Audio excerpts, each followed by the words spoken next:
애청자 여러분 안녕하셨습니까? TV바브라의 이윤민 목사입니다. 오늘의 시간에는 어저께 그 서울중앙지법 형사 33부 재판장 그 김동현 판사, 그죠? 제33부에서 이재명 위정교사 혐의 1심 판결이 있었죠. 그래서 이재명은 무죄고 김진성 씨에게는 벌금 500만 원이 떨어지고, 그러니까 그때 뭐 이쪽이냐 저쪽이냐에 따라서 해석하는 방법은 여러 가지로 나옵니다만은 대개 90% 이상의 법조인들은 유죄가 떨어질 것이다 이렇게 봤다고 그래요. 90% 정도의 관계자들은. 그런데 90%는 무시되고 10%만 맞아 들어갔거든요. 이걸 보면서 정말 이재명은 무죄라는 그런 재판을 보면서 우리는 정말 어떻게 살아야 되고, 이걸 어떻게 해석해야 되고, 어떻게 우리의 삶에 적용시키고, 우리의 삶의 목적은 어디에다가 초점을 맞춰야 될 건가, 이런 것을 생각해 보지 않을 수가 없었습니다. 그래서 오늘 이런 제목을 갖고 촬영을 시작합니다. 촬영 시작하는 지금 시각 2024년 11월 26일 화요일 오전 11시가 좀 지난 그런 시각입니다. 제가 여기에 대한 설명을 좀 드리자면은, 저는 그렇게 봐요. 정말 이 재판이라는 게 참 이혈령 비혈령이라. 귀에 그러면 귀 그리고 코에 그러면 코 그리고 이쪽에서 봐가지고 요렇게 재판하면 요렇게 요 말이 맞고, 저렇게 붙어가 저기 하면 저렇게 재판하고, 저는 그런 걸 참 많이 느낍니다. 들쭉날쭉 그래요. 들쭉날쭉. 그래서 재판관이 누구냐를 보면은 대개 얼마 형이 떨어지겠다는 걸 안다고 그럽니다. 특히 우리 흔히 말하는 별자리 좀 붙은 사람들, 그죠? 전과자들은 대개 안다고 그래요. 그래서 죄를 지어가지고 들어가면은 네 재판관이 누구냐 그러면은 좀 경험이 많은 그 전과자들은 너는 몇 년 정도 떨어지겠다 하면 거의 맞아 들어간다고 그래요. 들쭉날쭉이에요. 그래서 이번에 재판을 받은 김동현 부장판사로 51살이 돼요. 김동현 부장판사는 전남 장성군, 전라남도 장성군 출신에다가 서울 우신고등학교를 졸업하고 고려대학교 법대, 고대법대를 나왔다고 그럽니다. 그래서 저는 이걸 보면서 어저께 저도 쭉 텔레비를 봤거든요. 관심이 많아서 쭉 봤는데, 저는 두 가지를 보고 무죄가 되지 않을까, 무죄라고 막 확신까지는 못했지만 무죄가 되지 않을까 이렇게 생각을 했어요. 왜? 첫째는 이 재판관, 아까 되면 들쭉날쭉, 그죠? 이혈령 비혈령으로 하는 이 판사들. 그래서 김동현이라는 이 부장 판사가 전라도 출신이다 말이죠. 전라도하고 민주당하고는 가깝죠, 그죠? 그건 뭐 상식이니까 어느 지역을 뭐 폄하하는 게 아니고. 그래서 전라도 재판관에다가 재판받으러 들어가는 이재명 씨의 표정을 보면은 너무너무 밝아요. 물론 조심을 많이 하고 그렇게 했겠지만은 사람이 무의식적인 이 본심은 진짜 못 속이거든요. 그래서 굉장히 얼굴이 밝은 것을 볼 때에 이거 아무래도 좀 안 좋은 결과가 저쪽 보면 좋은 결과고 우리가 보면 안 좋은 결과인데 아마 무죄가 떨어지지 않을까라고 생각했는데 아니나 다를까 무죄예요, 무죄. 그래서 위정은 있었지만 교사 아니다며 이재명은 무죄하고, 위정 자백한 김진성에게는 500만 원 벌금형을 투자하고. 그래서 조선일보 같은 데는 일면을 보니까 이재명이 위정교사 1심 무죄, 위정정의는 유죄다. 그리고 이제 자유일보 같은 데서는 충격, 법의 상식 깬 이재명 위정교사 무죄. 논란은 위정은 있었지만 교사 아니다며 이재명은 무죄를 때리고, 위정 자백한 김진성에게는 500만 원 벌금이 떨어졌다. 위정을 했다고 자백한 사람은 벌금이고 유죄가 되고, 위정은 있었지만 교사 아니다라면 뒤에서 조절했다고 뭐 어쩌고 저쩌고 뭐 짜고 치는 고스톱처럼 뭐 어떻게 했다고 생각하는 이재명은 무죄고. 그 좀 웃기죠, 그죠? 나는 위정을 했다고 자백을 했는데 그거는 유죄되고 자백을 한 건 아무로 받아들지도 않고 그건 무죄로 때려버리고. 그래서 이걸 보면서 정말 어떻게 언론에서 판단하는가 하고 제가 각 신문사의 사설을 한번 조사를 해봤어요. 그러니까 조선일보는 사설 제목이면 내용은 다 소개를 못 드리겠고, 조선일보는 거짓 정의는 있는데 시킨 사람은 없다는 판결. 거짓 정의를 했다는 사람은 있는데 시킨 사람은 아무도 없다는 그런 판결이다. 그러면 또 동아일보는 22년 전 사건 위정교사 1심 무죄. 검찰의 무리인가 실패인가. 동아일보 22년 전 사건 위정교사 1심 무죄. 검찰의 무리인가 실패인가 이렇게 나오고, 또 중앙일보는 이재명 위정교사는 무죄. 다른 재판도 신속하게 진행돼야. 이재명 위정교사는 무죄. 다른 재판도 신속하게 진행돼야 된다. 이렇게 이제. 그럼 또 제가 또 그럼 너무 보수급만 보지 않느냐 그렇게 할 것 같아서 제가 한겨레하고 경향 것도 봤어요. 그러니까 한겨레는 뭐라 그러냐. 이재명 위정교사 1심 무죄 검찰 표적 기소 반성해야. 한겨레 이재명 위정교사 1심 무죄에 검찰 표적 기소를 한 거다. 그래서 그걸 반성을 해라 이런 뜻이고, 또 경향은 이재명 위정교사 무죄에 사법화된 정치 제자리로 이재명 위정교사 무죄에 사법화된 정치 제자리로 돌려놔라. 그리고 이제 자유일보는 이재명 위정 혐의 1심 무죄에 법이 숨죽였나? 법이 숨죽였다.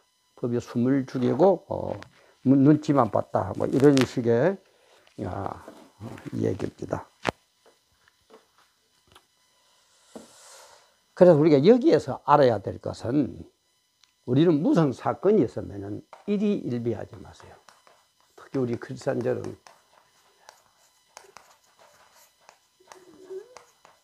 뭐 사건이 있어 뭐 어떻게 잘 되면 좋아서 하하하 하고 안 좋으면은 또 아이고 내 죽겠다 그러고 그 짓 하지 말아요. 왜? 하나님의 큰 계획을 한번 보세요. 이걸 바라보면 이 세상 이거 아무것도 아니에요. 뭐, 잘 됐다고 하하 할 것도 없고, 잘못됐다고 아이고 내 죽겠다고 그럴 것도 없고. 이게 이제 본다는 건 결국 재림 심판이거든요. 그죠? 재림 심판이 있을 것이고, 우리는 천국이 보장이 돼 있는데, 뭐, 이까짓 거, 뭐, 돌아가는 거 하나하나 그 무시하라는 얘기가 아니고, 막 좋아서 내 죽겠다 그랬다가, 나 또 내 죽겠다고 그러고, 특히 우리 한국 사람들 냄비 근성, 좀 그러지 말아야 돼요. 그래서 칼빈은 뭐라고 그랬느냐. 낙엽 하나가 굴러가는 걸 봐도, 낙엽 하나가 굴러가는 걸 봐도 거기에서 하나님의 뜻을, 하나님의 큰 계획을 발견하라 그랬어요. 요즘 가을이잖아요. 낙엽 하나가 굴러가는 것보다 거기에서 하나님의 계획을, 뜻을, 큰 뜻을 발견하는 그런 신앙인, 그런 사람이 되어야 된다는 거예요. 그래서 우리 잠언서 16장 4절에 보면 뭐라 합니까? 잠언서 16장 4절.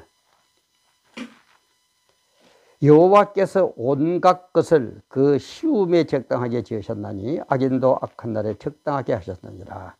근데 이 개역 성경에 보면 그 시움에 적당하게 이래 놓으니까 굉장히 말이 어려워지는데, 그 시움에 적당하면 그 쓰임에 적당하다 이 말이에요. 그리고 원뜻은 보면 람마 아니후 이 말입니다. 람마 아니후 이 말은 그의 목적을 위해서 지었다면. 다시 한번 해석해 봅시다. 여호와께서 온갖 것을 그 쓰임에 적당하게 지었다. 그의 목적을 위해서 지었나니 악인도 악한 날에 적당하게 하셨느니라. 악인도 악한 날에 적당히 쓰이도록 만드셨다는 거예요. 지금 악이 뭐 득세를 한다, 뭐 어쩐다, 득세할 수 있어요. 다 하나님의 섭리 아래서 움직이고 있다 이 말. 그럼 우리는 일비할 것 없죠. 하나님이 다 알아서, 전지전능한 그분이 다 알아서 해줄 건데, 다 해줄 건데 뭘 가지고 우리가 걱정하고 뭐 저거 합니까? 저 악한 인간들, 악한 날에 쓰임받기 위해 쓰기 위해서 저렇게 악하게 만들어요. 그럼 하나님이 악을 만들었느냐? 그건 아니에요. 하나님이 악을 만들지는 않았어요. 그런데 우리가 타락함으로 해서 악이 생겼어요. 그래서 지금 이 악을 하나님께서는 쓰고 계신다 이 말이야. 비유를 하나 할까요? 올림픽에 가서 금메달을 따기 위해서는 어떻게 합니까? 온갖 땀을 흘리는 훈련을 해야죠. 그죠? 어떻게 보면 이게 악이에요, 훈련이. 땀 흘리고 힘들고 허헉거리고. 근데 이게 없으면은 금메달이 없어요. 이런 어려움을 통과하지 않으면 금메달에 가치가 없어요. 너도 나도 금메달 준다면 이게 무슨 가치가 있습니까? 아무 가치가 없어요. 그래서 하나님도 이 세상 살면서 이렇게 악이 횡행하는 이 세상에서 이 악을 이기는 사람, 하나님의 뜻 안에서 이 악을 이긴 사람은 천국이고, 악에 물들어 가지고 악하고 같이 생활한 사람은 이는 지옥이다 이 말이에요. 그래서 하나님은 악을 허용하는 거예요. 악이 없으면 우리가 고난받을 게 뭐 있습니까? 그죠? 그래서 고난을 받는 것도 하나님은 뜻이 있다 이 말이야. 그렇다면 우리는 하나님이 나에게 고난을 준다고 해서 예수 믿어도 아무 필요도 없고 아이고 뭐 어쩌고 저쩌고 그럴 수 있습니까? 없죠. 그럴 수 없어요. 뭐 차 좀 잘 나간다고 와 이제는 됐다고 뭐가 어쩌고 저쩌고 내가 판사가 됐다고 이제는 눈가리에 보이는 것도 없고 내가 대통령이 됐다고 제멋대로 해도 괜찮고 그렇습니까? 안 그런 거예요. 하나님은 원대한 계획 속에 우리를 보고 계신다. 그래서 이 악에 대해서 어떤 처신을 했느냐에 따라서 천국이냐 지옥이냐. 그래서 천국은 뭡니까? 양 같은 사람, 지옥은 염소 같은 사람. 염소가 어떻게 합니까? 이름은 주인도 몰라보고 들이받고 뭐 어쩌고 막 그러죠. 양은 어떻게 합니까? 주인 음성에 따라서 그대로 순종하는 거예요. 그래서 하나님 말씀에 따라서 하나님은 얼마나 법을 바르게 집행하라 그러고 재판을 공정하게 하라 그럽니까? 그죠? 근데 하나님의 뜻에 따라서 재판을 공정하게 하는 사람, 그거는 양 같은 사람이니까 천국 갈 것이고, 그렇지를 않고 하나님이 뭐라고 그러든 모르든 판사 좀 됐다고, 검사 좀 됐다고, 지멋대로 하는 인간, 이런 주인도 떠받는 염소되면 이거는 지옥불에 떨어질 거다, 이 말이에요.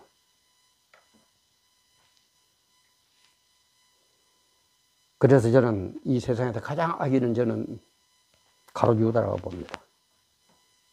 하나님을 배반했거든요. 근데 그 악인 가롯 유다도, 그죠? 하나님의 뜻에 따라 쓰임 받았잖아요.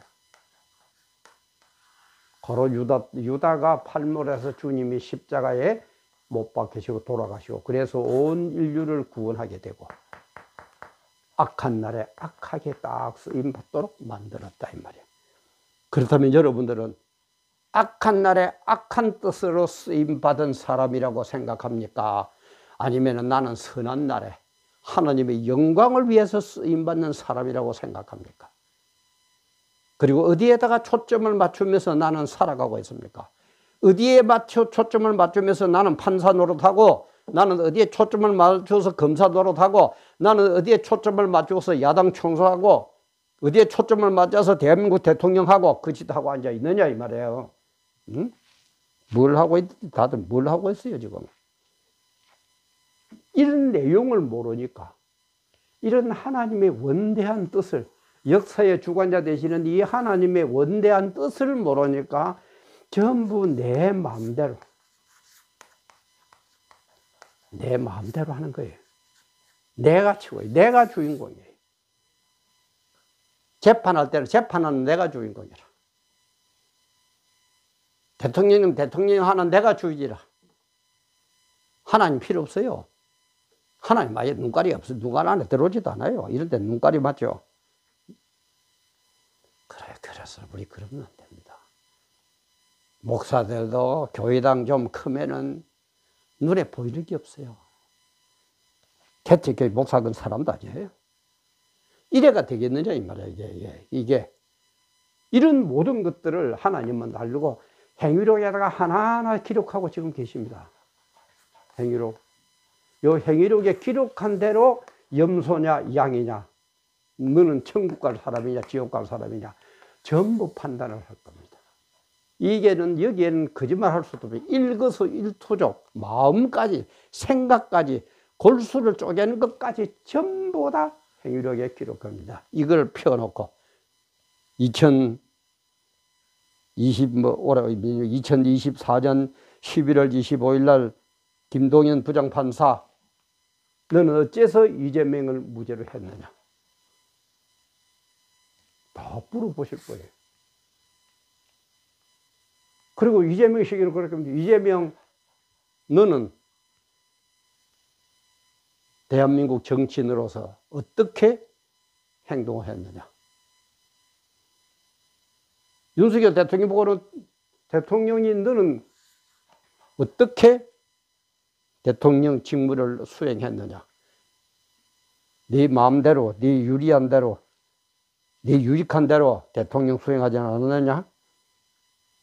다 물어보실 겁니다. 그대로 판단할 겁니다. 그래서 우리가 볼 때는 이런 이재명 같은 이런 사람이, 김동연 같은 부장판사가, 윤석열 같은 대통령이, 뭐 누구 같은 국회의장이, 누구 같은 빌자리가 위대하고 잘 살고 똑똑하고 법도 적당히 활용하고 좋은 것 같지만은 그것까지도 행위록에 주님은 기록하고 계신다 말이에요. 그래서 너는 행위록에 기록하는 걸 보니까 네가 양처럼 내 말대로 내 뜻대로 살았느냐, 아니면 염소처럼 내 말은 어디 갔는 거 들어박히나 하고 네 멋대로 했느냐, 거기에 따라서 천국이냐 지옥이냐를 나누어 볼 거리다 말이에요. 이런 큰 것을 볼 때는 이런 사건 하나에 일희일비하기보다는 우리는 저 영원히 진행될 천국이냐 지옥이냐 여기에 초점을 맞추면은 그렇게 일희일비할 것도 없어요. 악이 득세한다고 실망할 것도 없어요. 그게 종말의 징조입니다. 악이 득세합니다, 앞으로. 그러나 끝까지 하나님 말씀에 순종하면서 양같이 살아야만이 우리는 천국 갈 수 있지, 세상이 그러니까 염소처럼 하나님은 어디 갔는지 없고 하나님도 떠받고 세상에 내한테 걸리는 것도 떠받고 이 짓 하면서 살아가지고는 천국하고는 아예 연관도 없단 말이에요. 지옥불에 떨어져서 영원히 형벌받을 수밖에 없다 이 말이에요.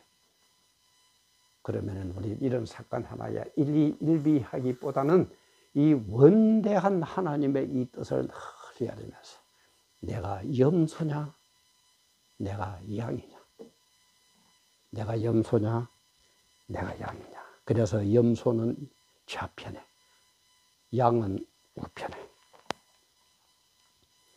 김동연 판사님 잘 생각해 보세요. 그리고 담당했던 검사님들도 잘 생각해 보세요. 이재명 씨도 잘 생각해 보세요. 김진성 씨도 잘 생각해 보세요. 대통령도 잘 생각해 보세요. 국민 여러분들도 잘 생각해 보세요. 성도 여러분들도, 목사 여러분들도 잘 생각해 보세요. 나는 어디냐, 양이냐 염소냐, 천국 갈 거냐 지옥 갈 거냐. 이런 일들은 앞으로 더 무지무지하게 벌어질 겁니다. 갈수록 악이 득세하게 되기 때문에. 그러나 결국은 누가 이깁니까? 선이 이겨요. 하나님이 이겨요. 하나님 편에 있는 우리 양이 이깁니다. 그리고 염소들은 영원한 지옥불에서 영원히 형벌을 받을 겁니다. 물론 우리는 세상 돌아가는 걸 주의 깊게 관찰하지 않을 수는 없습니다. 그러나 그 일 하나하나 때문에 아이고 내 죽겠다, 아이고 내가 좋아라, 아이고 예수 믿으니까 너무너무 좋다, 아이고 예수 믿으니까 별것도 아니네, 아무것도 아니네, 이런 짓들을 하지 말고 이런 모든 것들을 주관하시는 하나님의 뜻 안에서 하나님의 시간표로 볼 때는 앞으로 악이 득세할 것이다. 그러나 결국은 우리가 이기게 되어 있다. 어떻게 하나님 은혜로. 그래서 이런 걸 볼 때마다 아무리 악이 우리를 유혹을 해도 넘어가지 않고 하나님 말씀 안에서 순종하다가 천국에서 영생복락 누리는 최후의 성자가 되는 그런 여러분들 다 되시기를 주님의 이름으로 축원합니다. 오늘도 귀한 시간 함께 해주셔서 감사합니다.